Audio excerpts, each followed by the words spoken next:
Welcome, friends and family of the Navient community. My name is Colleen Albert from Highland Software, proud partner of Navient, and I'm thrilled to be here today to talk to you about what's new in OnBase Foundation 22.1.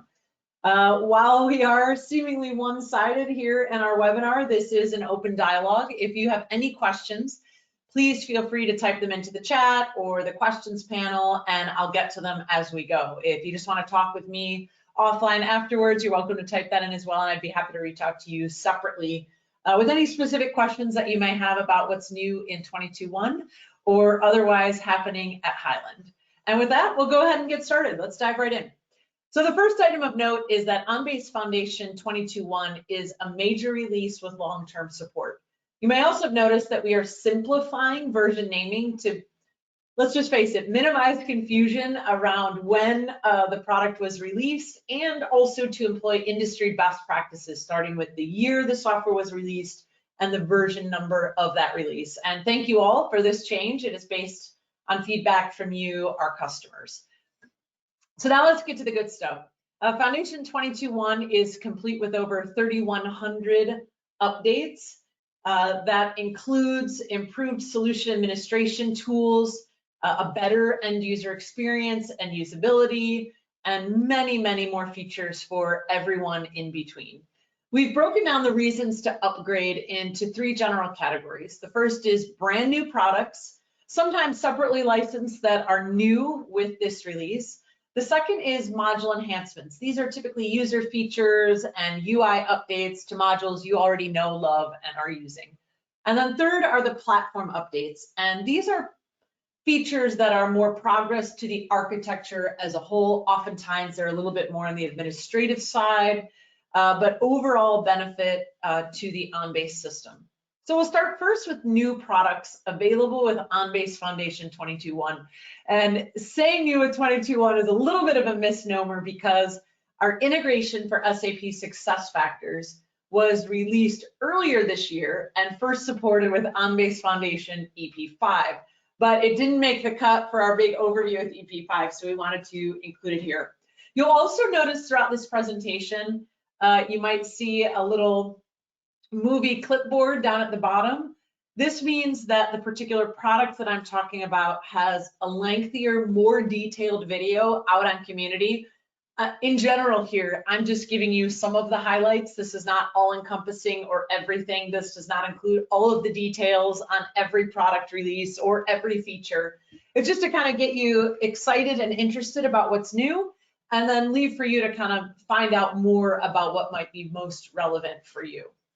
So with that, we will talk a little bit about SAP SuccessFactors. So the integration for SAP SuccessFactors means that users can access OnBase content directly from SAP screens. Users can view, upload, and manage employee content in OnBase directly from those familiar SuccessFactors screens. And if you're not familiar with SAP SuccessFactors, this is their SAP's new web-based human capital management system. And it all begins in SAP SuccessFactors. This is where our HR professionals or our employees are living.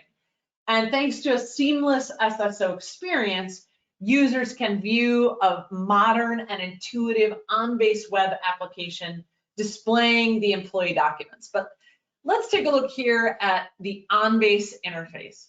Here we see a list of documents on the left, the document in the middle, the document selected in the middle, and the keywords on the right-hand side. And whether you have SAP SuccessFactors or not, I think what's important to take note of here is just the new face of OnBase integration interfaces. They're modern, they're responsive, they're HTML5, they're going to adapt to the platform and to the device. We can see here the ability to upload a document into OnBase directly from SAP SuccessFactors, and that will actually grab some of the keywords from our employee to aid that indexing. You'll also notice that not only are we viewing the documents we have, but also alerted to those that we're missing, not unlike OnBase file cabinets and folders. And then lastly are our workflow ad hoc tasks to keep processes moving along and moving forward. You don't need to jump out of SAP SuccessFactors and into workflow. You can do it all right here.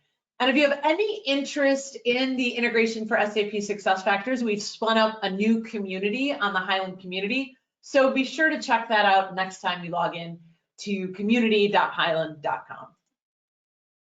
Next up are our module enhancements. So these are some new features to the existing enhancements that we love most. The first few are targeted at our end users. The final few are for our administrators. And these are the top 7 modules that have been enhanced. And again, I'm not going to talk about every new feature with each of these modules as we go through. These are almost just the top 3 for a select number. First up is OnBase Web Server. This was the biggest news to hit Foundation 22.1. It's the official sunset of the ActiveX controls, as well as new user interface options and enhancements that were a result of the most highly voted for community idea to date with almost 500 votes, which were enhancements to light mode and the introduction of dark mode. So dark mode users get excited. First, we'll talk about the ActiveX controls. I am certainly one of those that is happy to see these ActiveX controls, these little downloads that would need to take place when using the OnBase web client that have now been sunset. And this helps to enable the transition away from the IE11 browser. And most of the features that require the ActiveX controls now are either available natively in the HTML web client, or you can utilize the desktop host services to achieve the same goals. So the ActiveX controls and the desktop host, long story short, are when we've got the browser-based web client trying to make a connection to something installed locally on the machine. Formerly, we needed those ActiveX controls downloaded locally.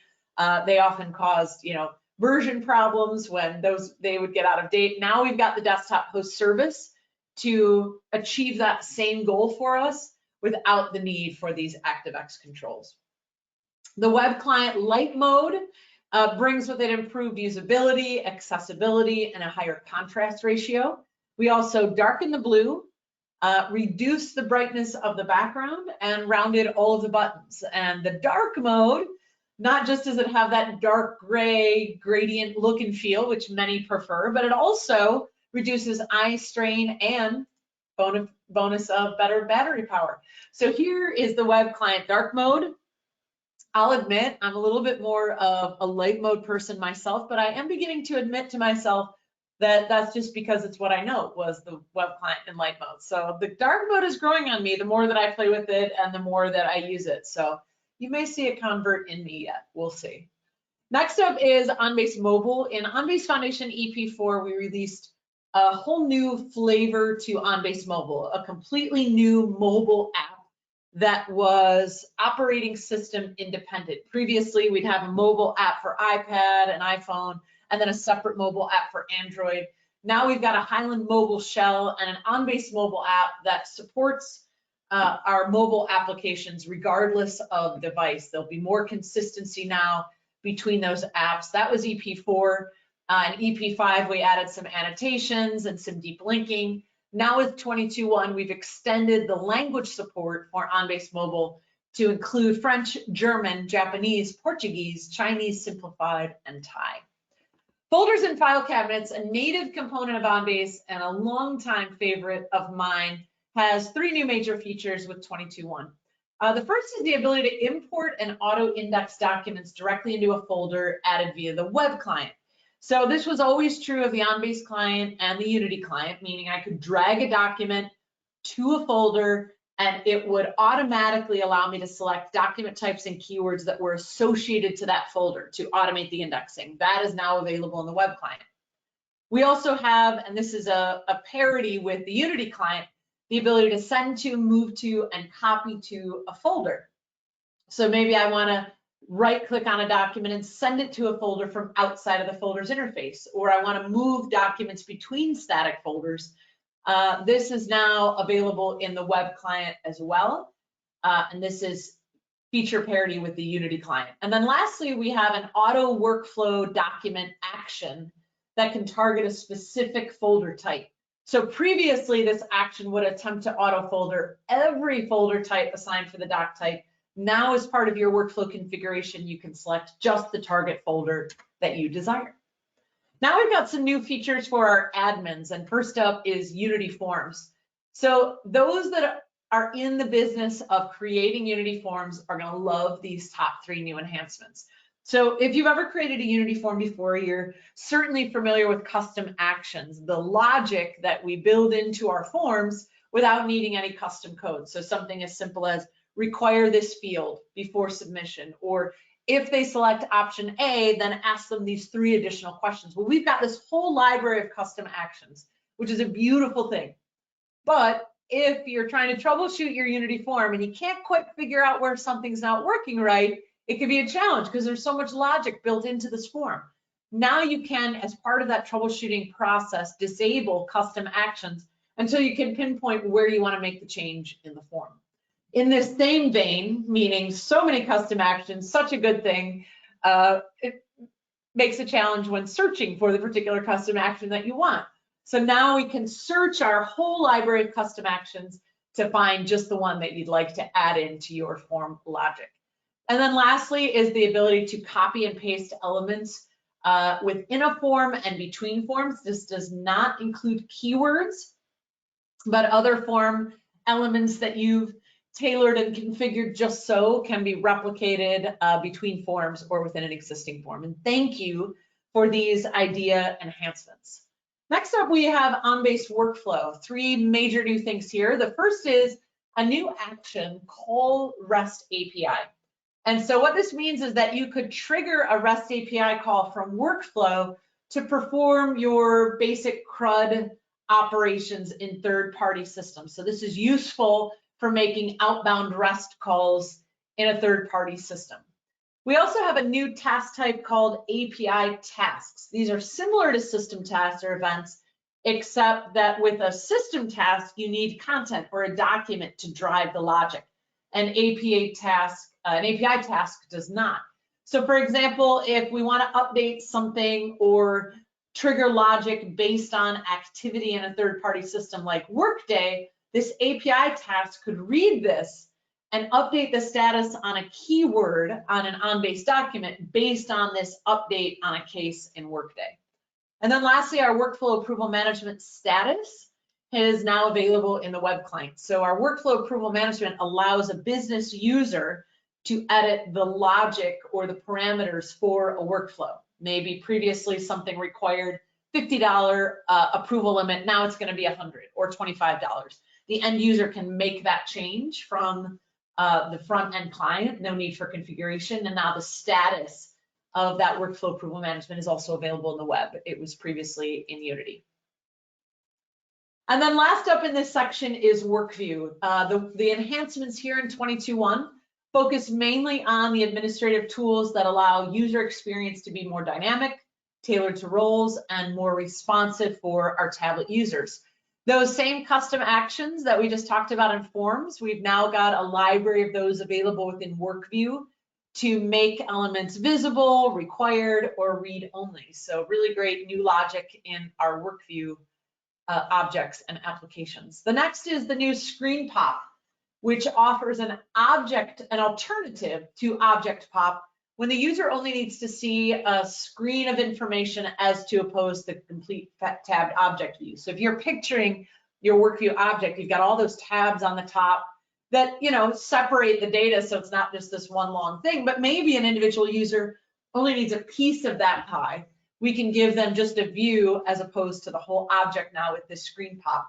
And then lastly, we have a whole new host of tools, including collapsible sections, modal windows, ribbonless views, action buttons, and more that allow administrators to configure more tailored and responsive views for tablet-based users. And you can see here a summary of all of our different enhancements that we've made available for our solution builders, from forms to workflow and WorkView. All right, so a couple questions in. William asks, what is the date of the end of life of EP5? And I apologize, I don't know that off the top of my head, but I will certainly find that date for you if one has been published and send it along. But usually any long-term release will have a few years of long-term support. So that was released, EP5 was released in 2001, so you'll be good for a few years. I will get you that date. And then Patty asked, could you restate the naming convention of 22.1? 1 means January or the first release of the year, 22. So what does that mean? So 22.1 means that it was released in the year 2022. So I think that first number is pretty self-explanatory. When you see 23.1, that means it will be released in 2023. I think it's the second number that can be confusing. And no, the 1 does not represent January. It's not based on the month. It's just the number of the release within that year. So 22.1 is the first release of that software package in the year 2022. If we were to come out with a 22.2, that just means it's the second or the service pack, the second release of that major 22 release. And that could be November, that could be December. That might even be in the year 2023, but the main package was released. The major release, what happened in 2022, and these are just now subsequent service packs. So the next major release of the software will be 23.123, following the 22.123. So hopefully that helps clarify a little bit. If you need a little bit more, I'd be happy to point you to some of our published documentation on Community that kind of explains this name change and what those numbers mean. And then we'll close out here with our platform updates. And we have 5 areas of the software, the platform, the architecture, whatever you want to call it, that have been updated with 22.1. And the first and the most exciting is our OnBase administration portal. And this is our first foray into web-based configuration. And what we've done is we've provided browser-based access to the most frequently accessed OnBase configuration options. This actually leverages our administrative APIs, which we've released over the past couple releases. You can access the administration portal from OnBase Studio or directly via a URL, and you're going to see basic configuration options here. So here's what it looks like in dark mode. There are options for language, other user settings, but what users will do here is create and modify existing users, update passwords, change their user groups, maybe modify some of their security settings and administration rights. From a document perspective, we can see keyword type creation and modification, as well as what document types these keywords are assigned to. And probably my most favorite feature is a look at those display options. So what will this keyword look like when displayed on a document? So really nice graphical representation of the preview of those display settings. So if you are an OnBase administrator or you've got some other administrators within your team who are maybe doing some of the lighter, easier work, this is a great opportunity for them to play with this web-based config. And this is huge for you if you are a cloud customer. Next is our REST APIs. We've been releasing our REST APIs since the early days of Foundation.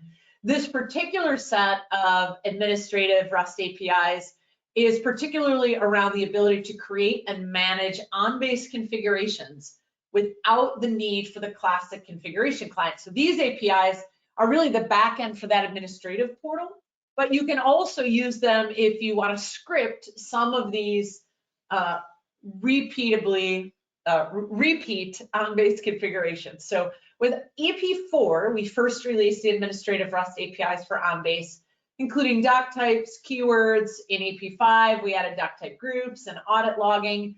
Here you see what's new for 22.1. We see new endpoints for password policy settings and extended keyword data type set options. We've also backported a lot of the new features for locking and unlocking users, account expiration, and more back to EP5. And if you are not already familiar, we do have a community for the REST APIs. This is where you'll get all the technical help that you might need, also access to the SDK and the documentation that talks about the usage of these REST APIs.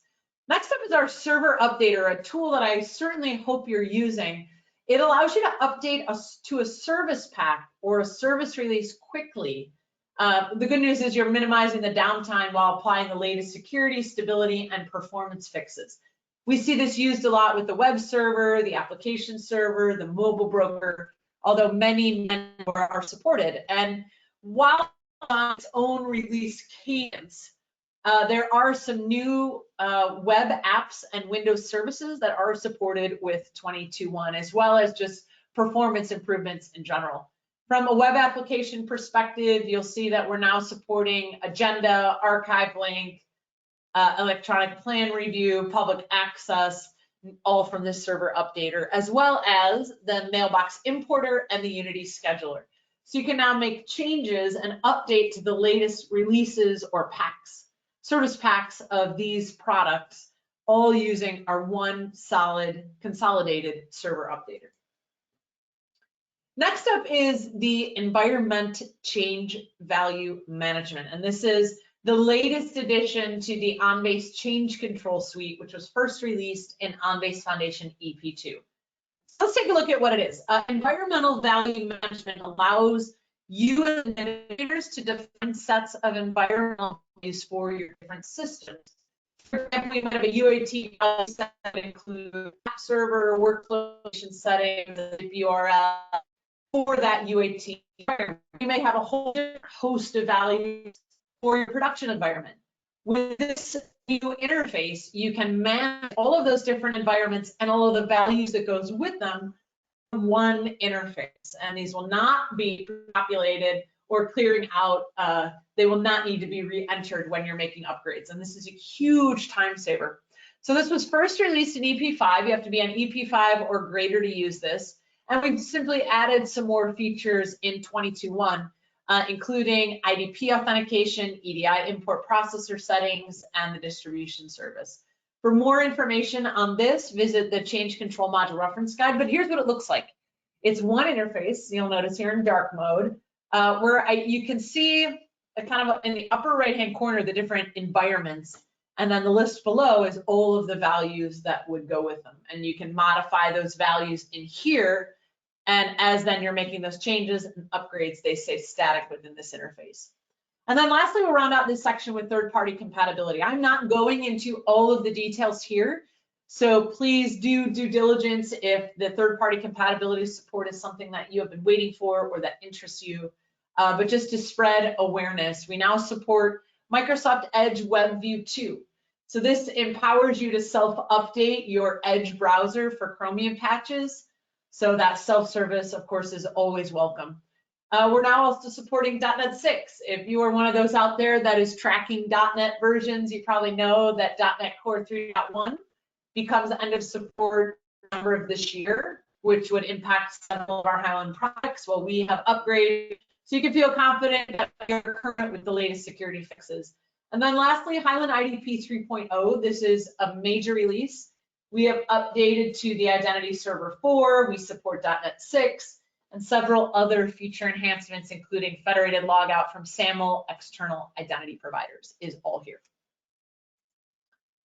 All right, a couple questions. Oh, I apologize, Eric, that the audio has started to break up. I apologize for that. I'll see if I can move a little closer to the microphone, and thank you as well, William, for letting me know. Hopefully this is a little better. I brought the microphone a little closer to my face. You know, I get so animated. Maybe, hopefully it was just me backing up and moving closer to the microphone. But thank you for letting me know. All right, and we'll round out with this conclusion. OnBase 22.1 is a major release. We have 1,700 customer-driven enhancements, many of which were from the Ideas portal. As you saw, 3,100 updates, hundreds of new features. We've got the new SAP SuccessFactors, improved web client, all those new solution building tools for Unity Forms, Workflow, WorkView. We've got that new admin portal, which is really exciting, web-based config. And what doesn't always get highlighted here, but should, is our continued focus on security fixes and enhancements going forward. So why upgrade? The new products, the enhancements, and the updates. And to learn more, all of those other details, which I couldn't highlight here, you'll find on Community. We've got the module reference guides, the interactive video gallery, the release notes, the Delta report of what's new from your version to the current version. You'll see a recording of this presentation, as well as individual module videos that go into more detail than what I shared here today. And you can simply toggle at the top what release you're looking for. And then lastly, and this is the last time I'll say lastly, I would like to introduce the Highland Documentation Portal, which provides online self-service single point of access to find product information. So for 22.1 and greater, you no longer need to download 100 different 1,000-page module reference guides. We've created one searchable portal that you can not only filter and find the information that you need, but you can also bookmark and highlight and actually build your own little module reference guide PDF-esque packets of information. It's an intuitive search. It's got type ahead and synonyms. There's filter and sort based on product and version. There's contextual search. There's also the ability to share information with other people, shareable links, personalized books that include select topics, as well as subscriptions. So you can subscribe to content and be alerted when there is something new. Well, that's all I've got new for OnBase Foundation 22.1 in record time here today, less than 30 minutes. Thank you all so much for joining me. It's great to see a big crowd on here. So thank you for joining. I appreciate the questions. I'll hang on for a moment. If there are any more questions, feel free to type them in. You're also welcome to reach out to me personally at colleen.albert@highland.com. And William, I know you that end of life date for EP5, so I will send that over as soon as I get my hands on it. With that, if there are no more questions, thank you all so much. Have a great day and have a wonderful holiday season if I don't talk to you between now and the end of the year. Cheers, and we'll talk more in 2023.